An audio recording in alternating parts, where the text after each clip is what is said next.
capítulo número 2 de la carta del apóstol Pablo a los Gálatas, en el versículo número 20, dice así la palabra del Señor: en el nombre del Padre, del Hijo y del Espíritu Santo. Amén. Con Cristo estoy juntamente crucificado. ¿Con quién? No es con las situaciones, es con Cristo. No es con la fortaleza de mi brazo, ni con el conocimiento que tengo, ni con las habilidades que tengo, mucho menos con el diploma que alcancé. Es con Cristo que estamos juntamente crucificados. No es con el trabajo que tengo, ni con la posición que he podido alcanzar. Es con Cristo Jesús. Con Cristo, dígalo conmigo, con Cristo. Es con Cristo. Y si con Cristo estoy juntamente crucificado, porque crucificado significa ¿qué? Muerte. Ya no vivo yo, mas Cristo vive en mí. Y lo que ahora vivo en la carne, lo vivo en la fe del Hijo de Dios, el cual me amó. Diga eso conmigo: me amó y se entregó a sí mismo por mí. Esto, amados hermanos, le saca un amén, un aleluya al más triste, al más derrotado. Aquel que piensa y cree que no tiene ninguna posibilidad, cuando entiende que todo lo puede lograr en Cristo, a través de Cristo y por Cristo. Mi tema en la mañana de hoy: manteniendo una comunión correcta. Manteniendo una comunión correcta. Porque es muy posible que nosotros nos mantengamos en comunión. Y comunión es enfocar nuestra mente. Comunión es tener una visión fija, una fijación. Pero es muy posible que nosotros tengamos esa fijación en algo incorrecto, en algo que no nos proporcione a nosotros la seguridad que necesitamos tener. Porque nada de lo que hay en este mundo nos puede proporcionar a nosotros la seguridad que realmente necesitamos. Lo voy a volver a repetir. Nada de lo que el mundo nos puede ofrecer nos puede brindar esa seguridad que usted y yo necesitamos. Solamente Cristo. Por tanto, vivir una vida separada para Cristo es entender que lo que vas a hacer no es una mera convicción. No es que estás cambiando un simple pensamiento. No es que estás cambiando el estilo de vida por otro estilo de vida que tú entiendes que es mejor. No es por lo que tú crees. No es una mera idea de la conciencia, del pensamiento, de lo que tú puedes imaginar, sino que es un acto de voluntad. En otras palabras, es una decisión que tenemos que tomar. Y la vida se compone de decisiones. Decisiones correctas y decisiones incorrectas. Y tú y yo estamos hoy donde ayer decidimos estar. Las decisiones que hemos tomado nos han llevado a que nosotros podamos disfrutar del éxito o que nosotros podamos disfrutar del fracaso. Y es importante que entendamos en la mañana de hoy que hay muchas cosas que nos llevan a pensar en nosotros. Hay muchas cosas que hacen que usted y yo no dependamos de otro, sino que dependamos de nuestras propias fuerzas, que dependamos de nuestras propias habilidades, del conocimiento adquirido. Especialmente el humanismo hace que usted y yo nos centremos en nosotros. Y esto es una filosofía que va en contra de todo lo que es el evangelio de Jesucristo. Porque cuando el humanismo centraliza al hombre en sí mismo, el evangelio descentraliza al hombre de sí para centralizarlo en Cristo, para centralizarlo en Dios. Por tanto, el humanismo lo que hace es violar la esencia misma del evangelio de Cristo. Y usted y yo tenemos que entender que la comunión que estamos desarrollando es la comunión correcta, que el pensamiento que estamos nosotros desarrollando es el pensamiento correcto. Es el pensamiento que nos va a llevar a alinearnos con la palabra del Señor. ¿Y cómo nosotros podemos entender que estamos alineados con la palabra del Señor? Nuestros hechos y nuestros frutos van a decir lo que nuestras acciones están haciendo. Las decisiones que estamos tomando nos van a llevar a entender si las decisiones que estamos tomando son las correctas o son las incorrectas. Yo no sé si tú estás satisfecho con lo que hasta el día de hoy has logrado. O no sé si estás satisfecho con toda la idea y el pensamiento que puede estar surcando tu mente, pero no ver resultados. Hay muchas personas que viven en el deseo de hacer cosas y nunca las realizan. Lo voy a volver a repetir. Hay muchas personas que tienen en la mente la idea, el pensamiento de lograr tantas y cuantas cosas, pero no tienen la voluntad para hacerlo. No toman la decisión de romper parámetros. No toman la decisión de romper esquemas, de derribar paradigmas que los mantienen postrados, los mantienen atados, inertes, infructuosos en todo lo que están haciendo. Y para poder lograr alcanzar un mejor estatus de vida, tenemos que enfocar nuestra mente en Cristo. Tenemos que enfocar nuestra mente en Dios y conocer cuál es esa buena, agradable y perfecta voluntad de Dios para mi vida. El evangelio descentraliza al hombre de sí mismo. ¿Y cómo lo hace?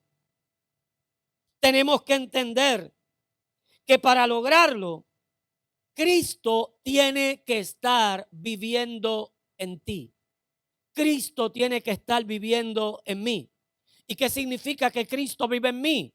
Que Cristo sea lo más importante en tu vida.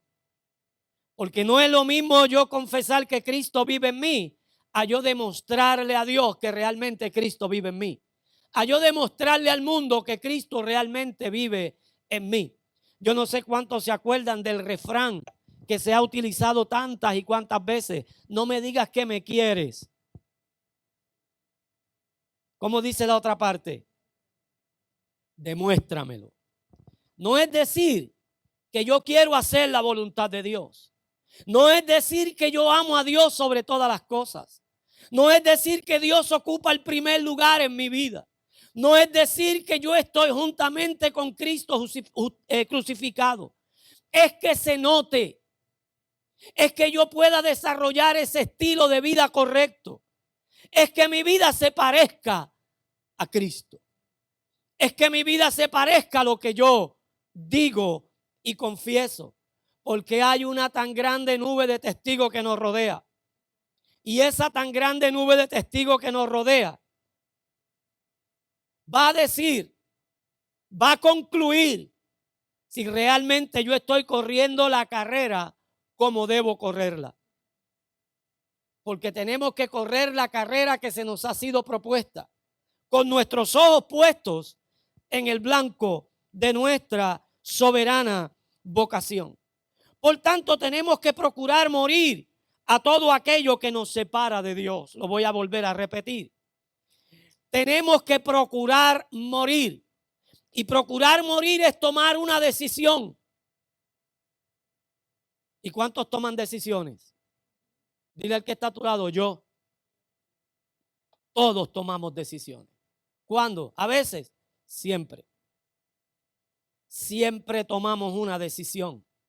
Y cuando nosotros no somos hábiles para tomar decisiones, alguien tomará la decisión por ti. Y a veces tenemos mucha gente tomando decisiones por nosotros, cuando Dios no quiere que nosotros permitamos que otro nos dirija y nos guíe. Él quiere guiar nuestra vida. Él quiere dirigir nuestra vida. Él nos ha dado su espíritu para que a través de su espíritu nosotros podamos ser guiados. Por tanto, hay muchas cosas que sabemos, que conocemos, que las manejamos y que entendemos con seguridad que nos separa de Dios. Y cuando hablamos que nos separan de Dios, no es que nos separan de la congregación porque estamos en la congregación. Llegamos aquí. Tenemos temor de Dios. Y la mayor parte de nuestra vida nos abstenemos de hacer lo que es indebido. No nos referimos a esa separación. Nos referimos a la separación de nosotros poder testificar con nuestra vida, con nuestra actitud, con nuestros hechos, que Cristo vive en nosotros. Cuando tenemos que tomar una decisión y la decisión involucra a Cristo, no debemos nosotros titubear y nosotros elegir a Cristo, optar por Cristo.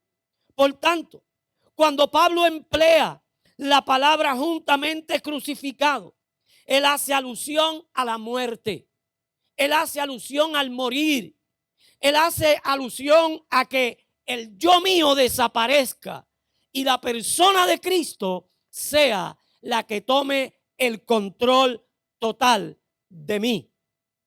Que mi mente sea la de Cristo, que mis pensamientos sean los de Cristo, que mi actitud sea la actitud de Cristo.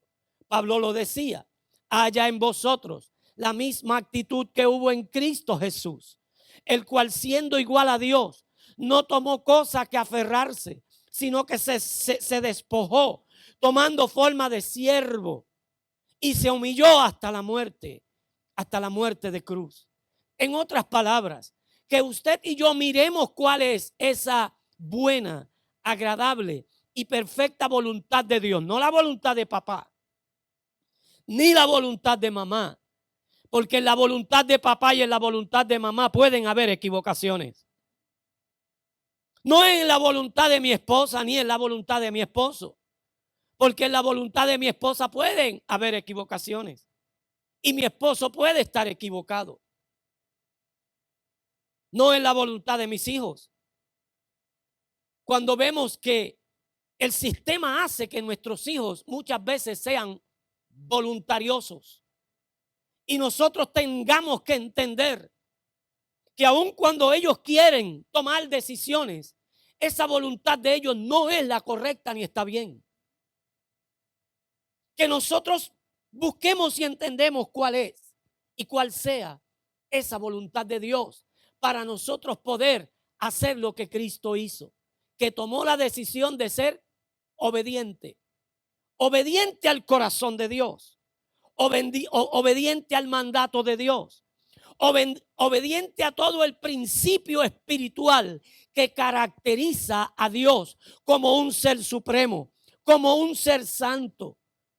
Y usted y yo estamos en esa disyuntiva, estamos en esa lucha continuamente, decidiendo si hacer lo que Dios quiere que hagamos o hacer lo que yo creo que es correcto. Y muchas veces optamos por hacer lo que yo creo que es correcto. Y cuando hacemos lo que yo creo que es correcto, la mayor parte de las veces nos funcionan, pero no funcionan para dejarnos luego a pie, a mitad del camino, a medianoche, en oscuridad, solos, en penumbras, donde no encontramos otra alternativa. Yo no sé si usted está entendiendo lo que la palabra del Señor le quiere traer a su vida y a su corazón en la mañana de hoy. Porque Salomón decía: caminos hay que al hombre le parecen que son correctos, pero su fin es camino de muerte. Por tanto, no todo camino está correcto. Por tanto, no toda decisión es correcta. Por tanto, no toda comunión que nosotros podemos mantener supuestamente en lo que es espiritual, que parece a veces que es espiritual, pero no es espiritual, sino que se convierte en una experiencia religiosa. Esa comunión no necesariamente es correcta. Y nosotros tenemos que indagar en la palabra del Señor. Y nosotros tenemos que comenzar a renunciar a toda filosofía que el mundo nos quiere compartir. Y nos quiere hacer que nosotros estemos doblegados al pensamiento humano, al esfuerzo que el hombre puede lograr, cuando sabemos que el brazo del hombre es débil. Cuando sabemos que no podemos nosotros cifrar nuestra esperanza y nuestra confianza en el Señor, en el brazo del hombre. Ahorita cantábamos, mi confianza está puesta en ti. En ti confiaré. Tu palabra ha sido fiel. Pero el enemigo busca la forma de interceptar e interrumpir el pensamiento crítico espiritual de nuestra vida. De tal manera que nosotros nos vayamos separando de lo que es bueno y de lo que es correcto. De tal forma que nosotros vayamos teniendo una fijación en aquella cosa que parece estar bien, pero no lo es. ¿Cuántas veces Dios ha querido corregirte? Te da la convicción a través de la escritura, a través de mensajes, a través de sueños, a través de un cántico. El Espíritu te contrista, el Espíritu te hace que te confrontes contigo mismo y tomas la decisión de que tienes que cambiar. Pero esa decisión va a la par con la decisión de que tienes que rebajar. Por 4 o 5 días haces la dieta. Por 4 o 5 días haces el ejercicio. Te levantas temprano y te vas a caminar. Pero después de los 4 o 5 días, ya te cansas. Y así mismo sucede. Cuando el Espíritu te confronta y te hace ver que tú tienes que tomar decisiones sabias en tu vida, decisiones importantes en tu vida, que hay cosas que parecen que están siendo correctas en tu vida, pero el Espíritu te confronta y te hace ver que no están tan correctas como la mente te lleva a creer que están correctas. Y tomas la decisión de hacerlo y lo haces por un tiempo, pero luego te cansas. Y es que tenemos que tomar la decisión que el apóstol Pablo tomó. Crucificarnos juntamente con Cristo. Matar esta carne. Hacer que esta carne ya no tenga control de nuestra mente, de nuestros pensamientos. Permitir que sea el Espíritu de Dios en nuestro espíritu que nos pueda guiar a toda verdad y a toda justicia. No importa lo que mi esposa crea. No importa lo que mi esposo crea. Porque en resumidas cuentas yo no voy a darle a Dios razón ni cuenta por mi esposa. Mi esposa tendrá que dar cuentas a Dios por ella. Y yo tendré que dar cuentas a Dios por mí. Mis hijos no tendrán que dar cuentas a Dios por mi vida. Ni yo tendré que dar cuentas a Dios por la vida de mis hijos cuando ya mis hijos tienen el conocimiento del bien y del mal. O sea, que el conocimiento del bien y del mal puede comenzar a los 10 años. Y aun cuando yo tengo la responsabilidad de seguir educándolos, ya ellos tienen la responsabilidad de tomar decisiones correctas y sabias. A los 10 años, a los 10 años. Yo no voy a dar cuenta por un niño de 10, 11 años. Mucho menos voy a dar cuenta por un niño de 16, 17, 18, 20, 25, 30, 40 años. Mis hijos tendrán que darle cuentas a Dios. Por tanto, usted y yo tenemos que entender que hay una decisión que tomar. Y la decisión que tenemos que tomar es crucificar nuestra carne. Crucificar el yo.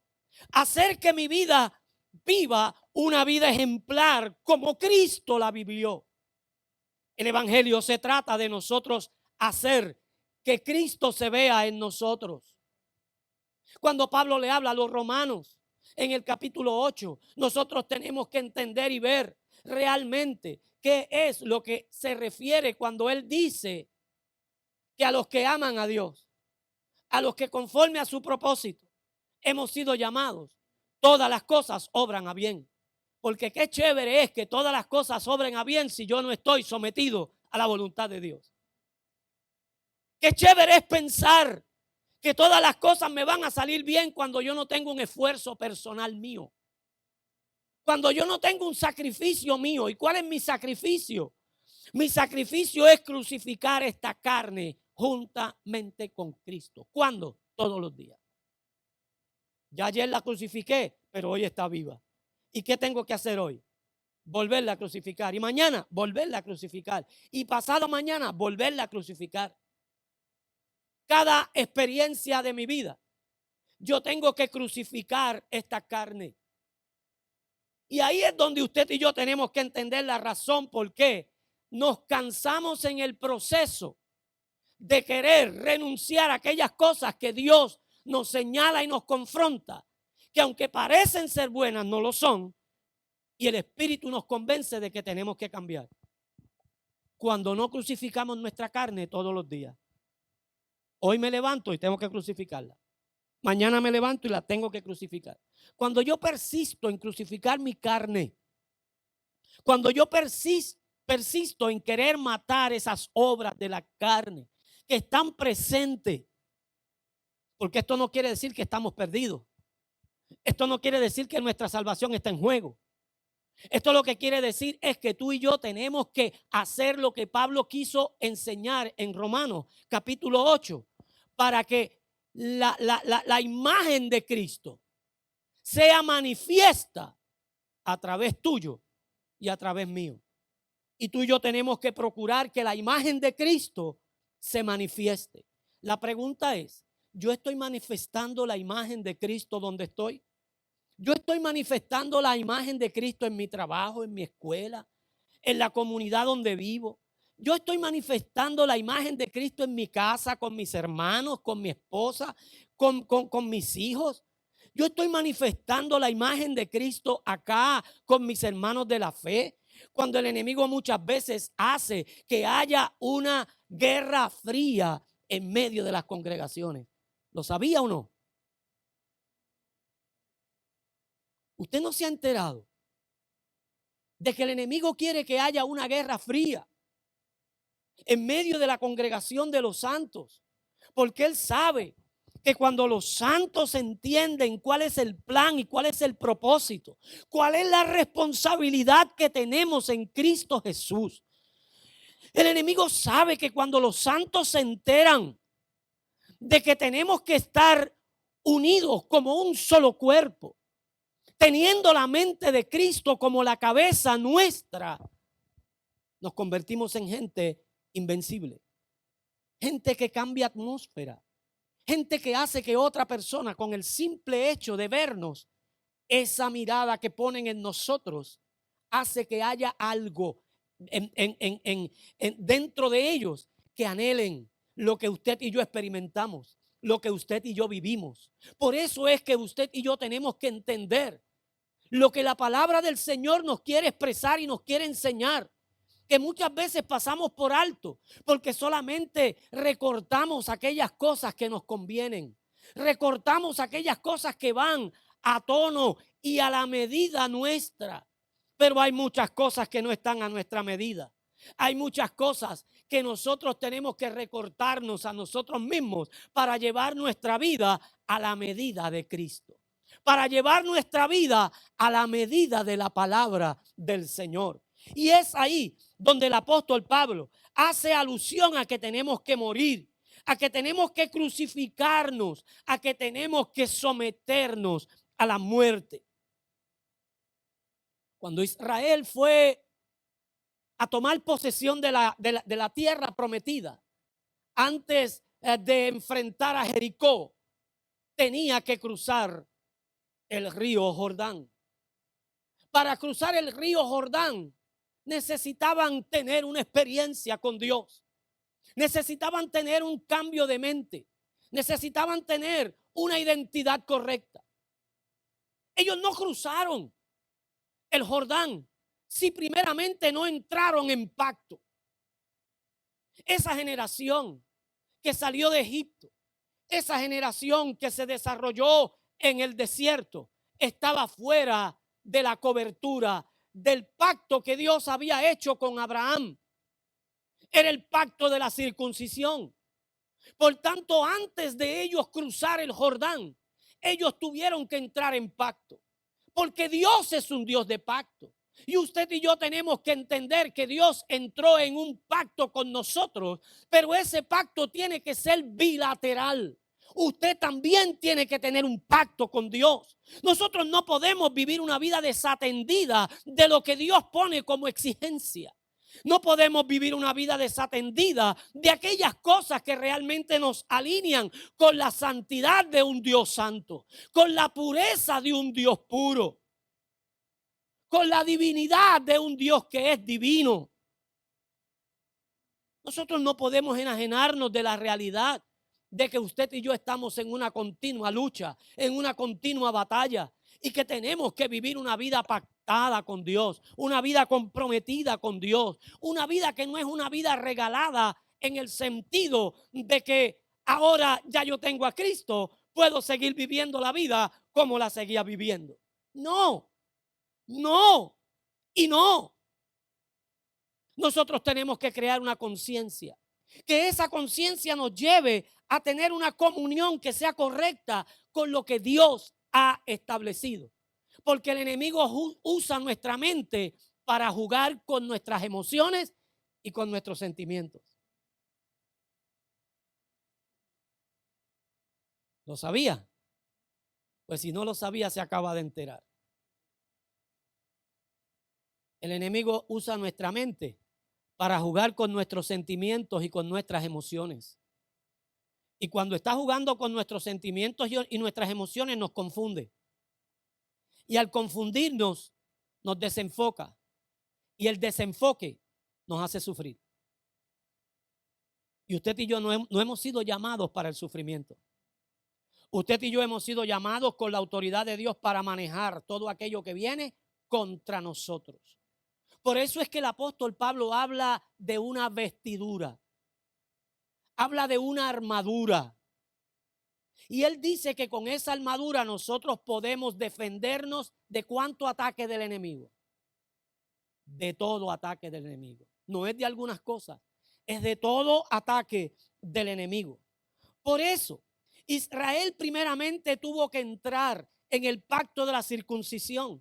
Y antes de que Israel cruzara el Jordán, Dios le dio la dirección a Josué para que circuncidara a todo varón que había nacido en el desierto. Y lo circuncidó. Pero luego, al someterlos al cruce del Jordán, los estaba sometiendo a la muerte del yo personal. Los estaba sometiendo a la muerte del orgullo. Porque si hay algo que el ser humano tiene, es orgullo. Yo no soy orgulloso. Yo no soy orgullosa. Todos tenemos orgullo. ¿Cómo es que dice el refrán, Alfrida? De poetas y locos, todos tenemos un poco, ¿verdad que sí? De poetas y locos todos tenemos un poco. Así que nadie puede decir que no es orgulloso, todos tenemos orgullo. Y el orgullo incorrecto nos lleva a cometer actos incorrectos. Y el orgullo incorrecto nos separa de Dios. El orgullo incorrecto hace que nosotros nos creamos por encima de las demás personas. El orgullo incorrecto nos centraliza en nosotros mismos. Y Dios quiso que Israel cruzara el Jordán para que la muerte al yo allí se efectuara, para que luego conquistaran como un solo ejército, como un solo cuerpo, para que luego pudieran tener la victoria. Cuando morimos a nuestros intereses personales, cuando enterramos nuestro yo y cuando nos crucificamos juntamente con Cristo, estamos dispuestos a defender los intereses del reino de Dios. Estamos entonces ávidos con la capacidad de nosotros poder levantar defensa en el evangelio de Cristo, porque tenemos la capacidad el conocimiento intelectual para nosotros poder levantar la plataforma, crear una base sólida, un fundamento en el cual nosotros podamos levantar defensa ante lo que es los intereses del reino de Dios. Tenemos que conocer lo que a Dios le interesa. Tenemos que conocer lo que es importante para Dios, porque a lo que Dios le interesa a ti te tiene que interesar. Y lo que es importante para Dios, para ti también tiene que ser importante. Por eso es que una simple y mera comunión no es la que nos puede llevar a tener una vida cerca de Dios, sino que tenemos que mantener una comunión correcta. Pablo decía, ahora Cristo vive, ¿dónde? En mí. Y ese es el objetivo del evangelio. Ese es el propósito de Dios. Ese es el plan divino de Dios. Que Cristo viva en nosotros. Que Él sea depositado y recibido en cada uno de nosotros para que se pueda manifestar la vida de Dios en nosotros. Y Pablo seguía diciendo, y lo que vivo en el cuerpo. O sea, que no es que voy a morir literalmente. Voy a seguir viviendo en este cuerpo. ¿Ah? Y me van a seguir identificando por la cara que tengo. ¿Ah? Y por cara es que no la hemos vendido, ¿verdad? Pero es importante que nosotros entendamos la realidad de la experiencia salvífica de Dios en nosotros. Porque esa experiencia salvífica nos lleva a que nosotros manifestemos la vida de Dios en nosotros, en el cuerpo que nos regaló el Señor y nos permitió tener. Porque no es que vamos a deshacernos de este cuerpo. Llegará el momento en el que Dios determine que nosotros salgamos de este cuerpo y lo abandonemos, para luego ocupar uno mejor que este. Pero mientras estemos en este cuerpo nos tenemos que dar por enterados. Tenemos que tomar la decisión correcta. Y tenemos que vivir con la comunión correcta para entender que lo que vamos a vivir en este cuerpo lo vivamos por la fe en el Hijo de Dios, quien nos amó y dio su vida por nosotros. Que estemos nosotros enterados que este cuerpo tiene que ser sometido a Dios. Que estemos nosotros enterados que este cuerpo no puede seguir tomando control de nuestras vidas, de nuestras acciones, de nuestras decisiones, sino que este cuerpo tiene que estar juntamente crucificado con Cristo para que la vida que manifestemos no sea la nuestra. Y tenemos que preguntarnos, ¿qué vida yo estoy manifestando? ¿Yo estoy manifestando mi vida? Aun cuando milito en el evangelio de Cristo, aun cuando digo que estoy en los negocios del reino, ¿qué vida estoy manifestando? ¿Mi vida o la vida de Cristo? Porque si estoy manifestando mi vida, date por claro y por entendido que están manteniendo una comunión incorrecta. Pero si están manifestando la vida de Dios, la vida de Cristo se manifiesta en ti, entonces mantenemos la comunión correcta. Y esa comunión correcta hace que hable tu vida, tus acciones, tu estilo de vida, tu comportamiento a otras personas del que está dentro de ti. ¿De quién es el que te ha cambiado? ¿De quién es el que te ha transformado? Por tanto, tú y yo tenemos que entender lo que el apóstol Pablo nos enseña. Porque hay muchas personas edificando sobre un fundamento equivocado. Y cuando hablamos de personas que edifican sobre un fundamento equivocado, no nos referimos al que no ha conocido al Señor. No nos referimos a aquel que todavía no le ha entregado su corazón a Cristo.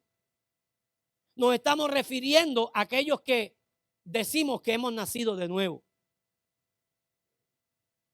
Aún aquellos que decimos que hemos nacido en el evangelio. Muchos están edificando sobre un fundamento equivocado. Y el conocimiento que tienen de la palabra del Señor los lleva a errar al blanco. Y desarrollamos la disciplina del evangelio, la disciplina espiritual del evangelio para cosas que no son el propósito de esa disciplina. Y nos comenzamos o nos ponemos a orar y nos ponemos a ayunar cuando tenemos problemas.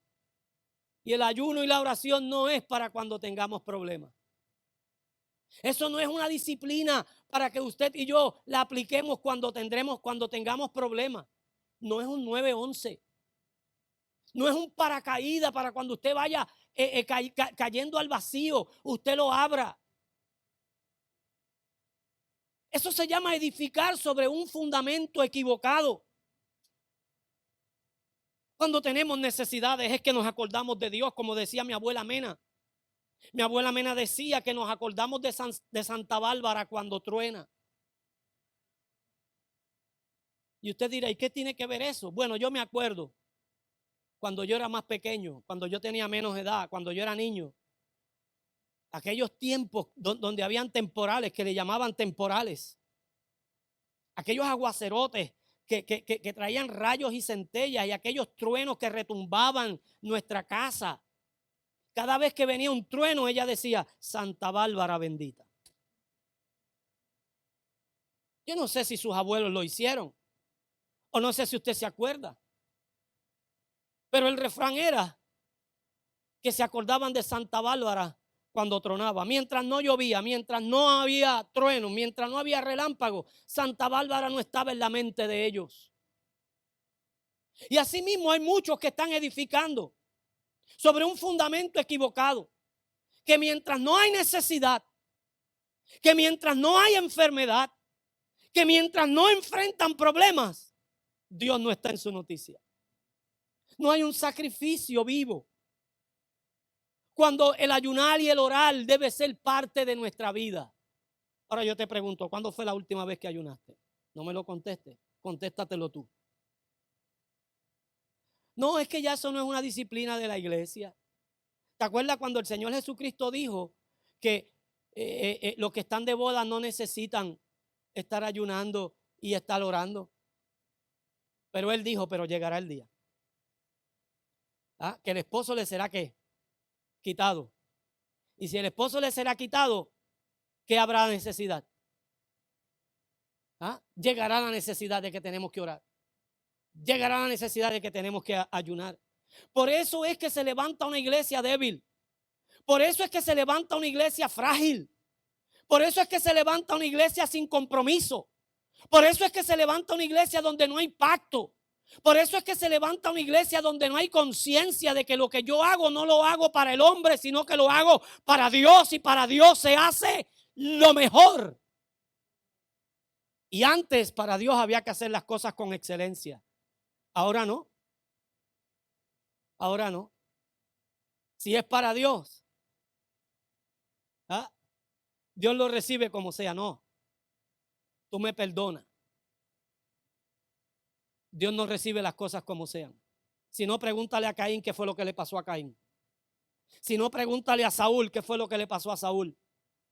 Y así te puedo seguir dando una serie de ejemplos bíblicos para que tú y yo podamos entender que a Dios se le da lo mejor, con excelencia. Pero cuando hay escasez de oración, cuando utilizamos la oración y el ayuno cuando hay una mala noticia, cuando el médico nos da un diagnóstico que no es alentador, estamos edificando sobre un fundamento equivocado. Nos desesperamos cuando se supone que no tengamos temor a las malas noticias. Y empezamos a pedir la oración. Hasta Putin le pedimos que ore por nosotros.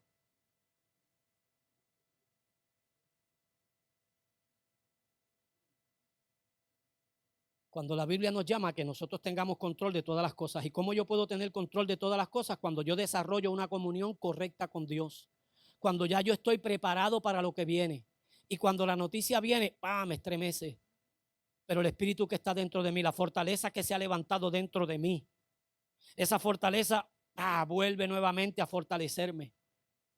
Esa fortaleza vuelve nuevamente a decirme, Dios tiene el control de las cosas. Esa fortaleza vuelve a decirme, Dios puede hacer la obra. Pero también esa fortaleza vuelve a decirme, la decisión que Dios tome siempre será la mejor. Pero no queremos oír eso. No queremos oír eso. ¿Por qué? Porque estamos edificando sobre un fundamento equivocado. Porque tal vez estamos manteniendo una comunión incorrecta ante los afanes, los ataques y los embates de la vida.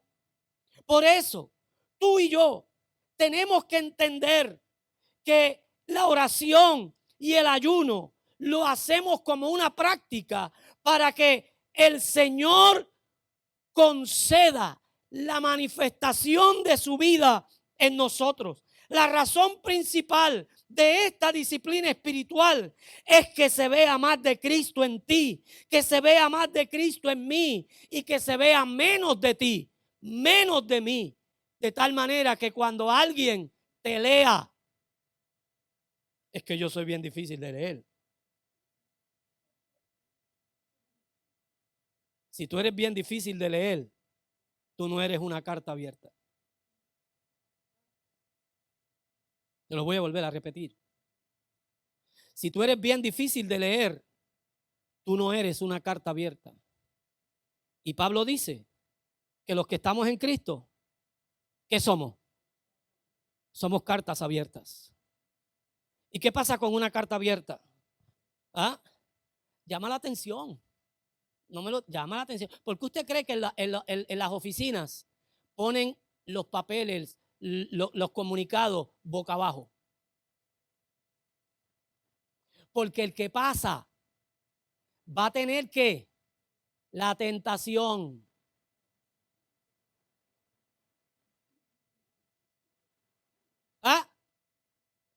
¿Sí o no? Ahora, cuando esa carta está abierta, la ponen en el bulletin board. ¿Para qué es? Para que todos se enteren. Y tú eres una carta abierta.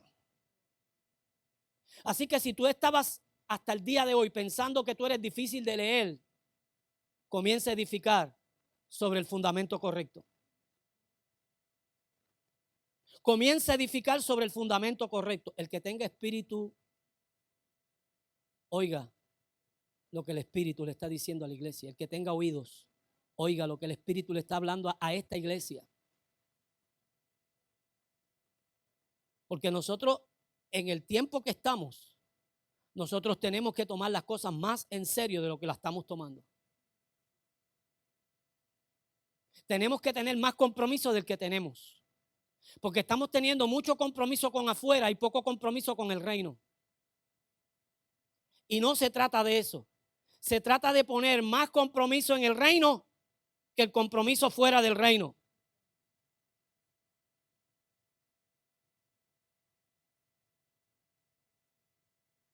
Tenemos que entender que la razón de la disciplina espiritual es que el propósito de Dios se cumpla en tu vida. Y que el propósito de Dios se cumpla en mi vida.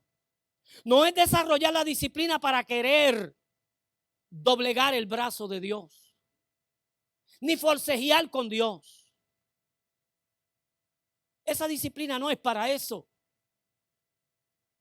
Jacob no doblegó el brazo de Dios, porque es que mal interpretamos la escritura. Jacob luchó con el ángel por una bendición y no te suelto hasta que no me bendigas. Eso habla de propósito. Eso habla de prioridad. Eso habla de establecer la voluntad de Dios en tu vida, donde tú tienes que luchar para que el plan y el propósito de Dios reine en ti. Y la lucha no es contra Dios, sino contra ti mismo. Pastor, explícamelo. ¿Cuándo fue que el ángel lo bendijo? cuando él dejó de ser él. Dime tu nombre. Toda una noche luchando hasta que rayara el alba y no quiso confesar su nombre. No quiso revelar la identidad en la que se movía. ¿Tú sabes cuánta gente hay que lleva 20, 25, 30 años en el evangelio luchando por una bendición y no la ha logrado porque no ha querido revelar la identidad que tiene?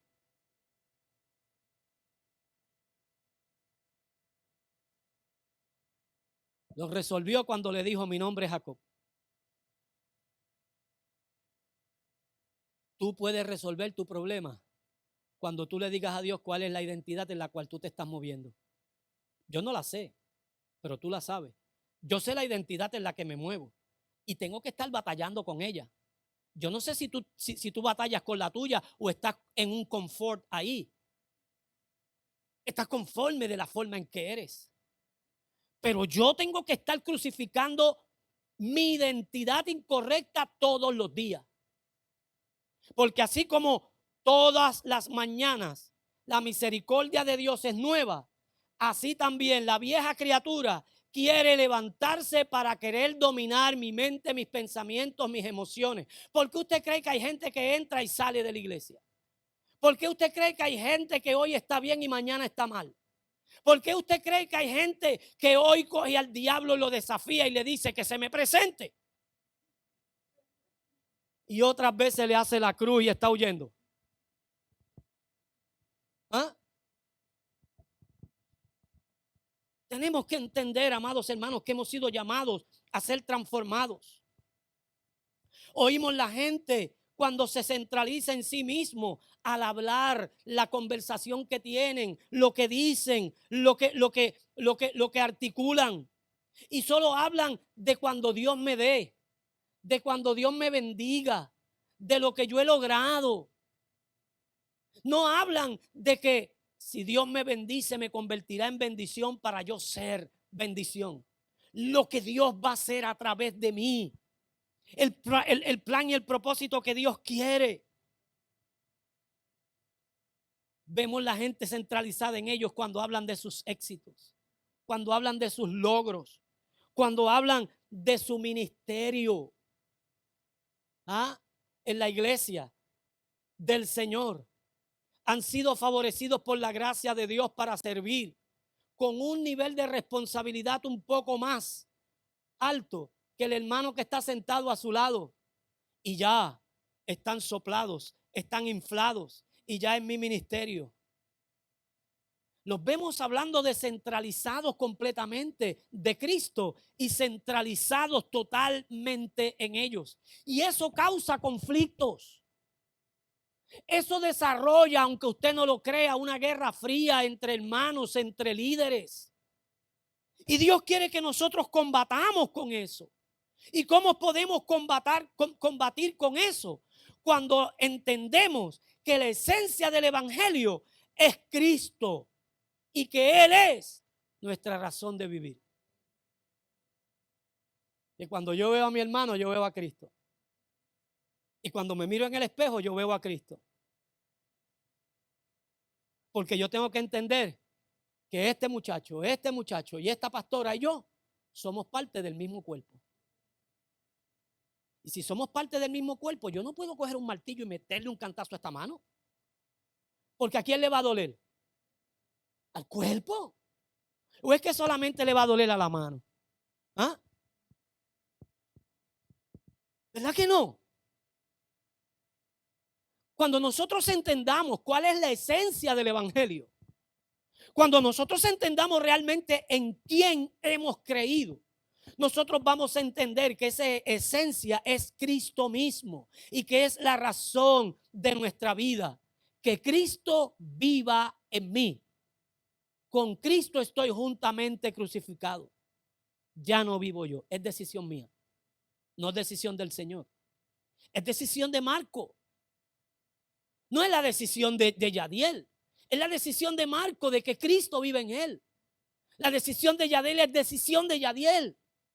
La decisión mía es decisión mía y la tuya es tuya. Y cada uno tenemos que tomar esa decisión de que ahora Cristo viva en mí.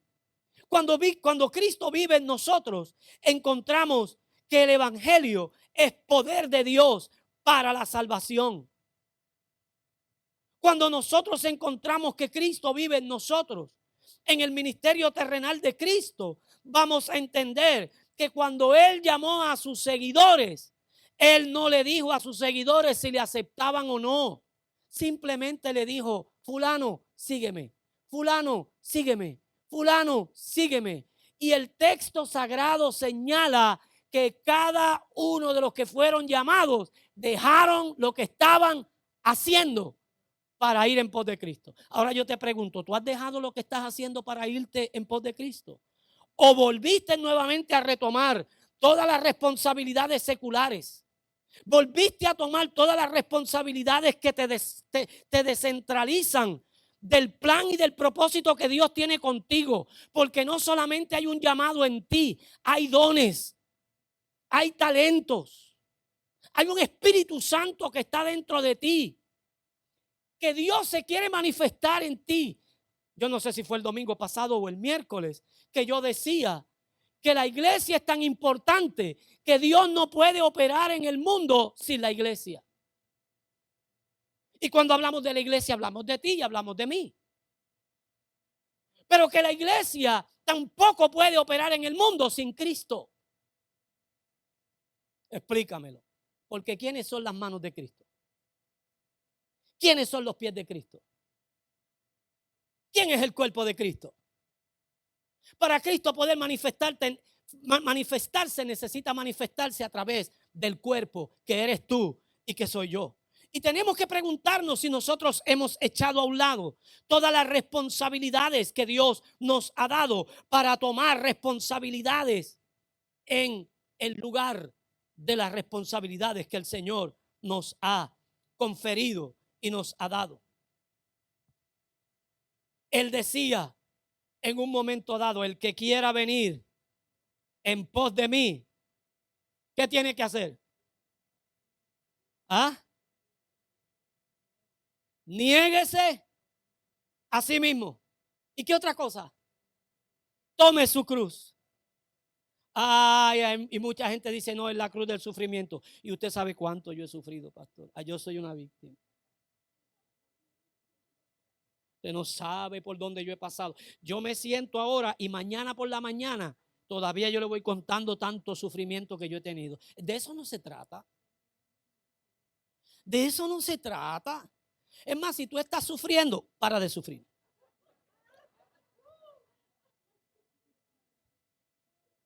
Porque el evangelio no se trata de eso.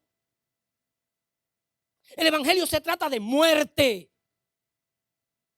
La cruz es símbolo de muerte, no de sufrimiento.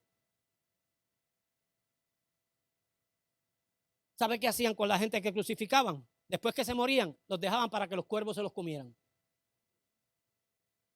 Los dejaban allí para que los cuervos se los comieran. Porque la crucifixión tenía el fin de matar a la gente. Y usted y yo, si queremos seguir en pos de Cristo, tenemos que negarnos a nosotros mismos. Tenemos que tomar la cruz. ¿Cuándo? Cada día, dice. Cada día. O sea que cada día yo tengo que morir al yo. Que cada día yo tengo que morir a mis convicciones.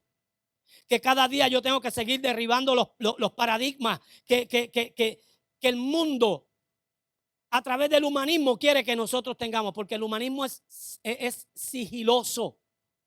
Y a veces hasta predicamos humanismo en la iglesia del Señor. ¿De verdad? Sí, de verdad.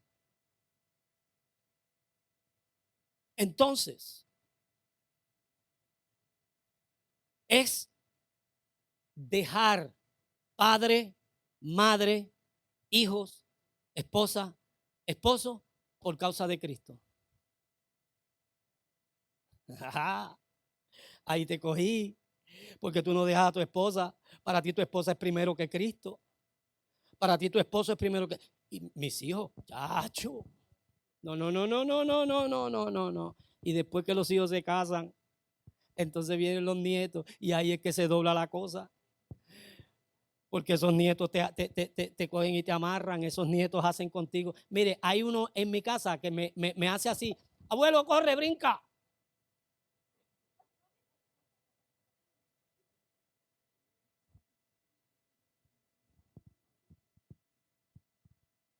Y usted y yo tenemos que entender que ese nieto que me echa en el bolsillo para mí no es más importante que mi Señor. No, no lo es. Y para ti tu nieto no puede ser más importante que el Señor. Y tu esposa no puede ser más importante, para ti no puede ser más importante que el Señor. Y tus hijos no pueden ser más importantes que el Señor. Y tu mamá no puede ser más importante que el Señor. Y tu papá no puede ser más importante que el Señor. Porque cuando el Señor Jesucristo habló de esto, habló de prioridades de reino. Habló de prioridades espirituales. Pero hemos cambiado el fundamento y nos estamos manteniendo en una comunión incorrecta. Esto no habla de irresponsabilidades. Esto tampoco habla del descuido de proveedor, ni habla tampoco del descuido de la relación que tú tienes que tener con tu esposo y con tu esposa. Porque yo te tengo que decir que la relación que hay entre Cristo y la iglesia se tiene que manifestar entre tú y tu esposa y tú. Y la importancia que Dios tiene con nosotros como hijos, tú tienes que manifestarla con tus hijos. Ah, ¿cómo te cae eso ahora? O sea que cuando tú y yo entendemos cuál es el plan de Dios y entendemos la esencia del evangelio, nosotros vamos a completar el ciclo que nos va a llevar a tener una comunión correcta. Es dejar de hablar de lo que tú puedes hacer y lograr y hablar de lo que Él ha hecho en ti y de lo que Él puede seguir logrando a través de ti. Es desarrollar una vida de reino, un estilo de vida totalmente distinto y diferente. Como Cristo dijo: venga a nosotros tu reino para que se haga tu voluntad como se hace en el cielo, que así también se haga en la tierra. Y yo te tengo que preguntar, ¿la voluntad de Dios que se hace en el cielo se está haciendo en tu vida? La voluntad de Dios que se hace en el cielo se está haciendo en tu hogar. Porque si no se hace en tu vida y si no se hace en tu hogar, no se hace en la iglesia. Porque si tú no puedes manifestar la voluntad de Dios en tu casa, no la puedes manifestar aquí. Si tú no puedes manifestar la voluntad de Dios en tu vida, no la puedes manifestar aquí. Porque aquí vemos el reflejo de lo que hay en tu vida diaria. Por eso es que aquí ustedes son demasiado santos. Mira para allá que santos. Si el Señor viene, todos se van ahora. Ahora te tienes que preguntar si la venida del Señor te coge en tu casa, ¿te va? Si te coge en tu trabajo, ¿te va? Si te coge en tu escuela, ¿te va? Si te coge en tu comunidad, ¿te va? Eso es lo que tenemos que preguntarnos. Eso es lo que tenemos que preguntarnos. Pablo dijo en 2 de Corintios capítulo 5, versos 17 al 18, de manera que si alguno está en Cristo, ¿qué? Nueva criatura es. Las cosas viejas pasaron. He aquí todas son hechas nuevas. Y todo esto proviene ¿de quién? De Dios. Nueva criatura es sinónimo de volver a nacer, según Jesús le dijo a Nicodemo en el capítulo 3 del Evangelio según San Juan. Te es necesario nacer de nuevo. En otras palabras, el evangelio no es lo que yo pueda lograr con mis conocimientos ni mis habilidades, sino lo que Dios pueda lograr a través de mí. Porque usted sabe cuánta gente tiene la Biblia en la mente, se la sabe de tapa a tapa y la usa para contender. No la usa para regarla, no la usa para sembrarla, la usa, ¿sabe para qué? Para hacerte ver a ti que tú estás mal, para ponerte en ridículo ante otras personas, pero no la usan para el bienestar de otros. Y tú y yo tenemos que darnos por enterados que ese nacimiento, nuevo nacimiento, es para que se manifieste la vida de Dios en nosotros, para ver y manifestar lo que Dios puede hacer a través de mí y a través de ti. Porque el evangelio no es solo una relación, sino que también es un estilo de vida. Nos relacionamos con Dios al convertirnos al Señor, pero desarrollamos un estilo de vida cuando mantenemos una comunión correcta. Ponte de pie.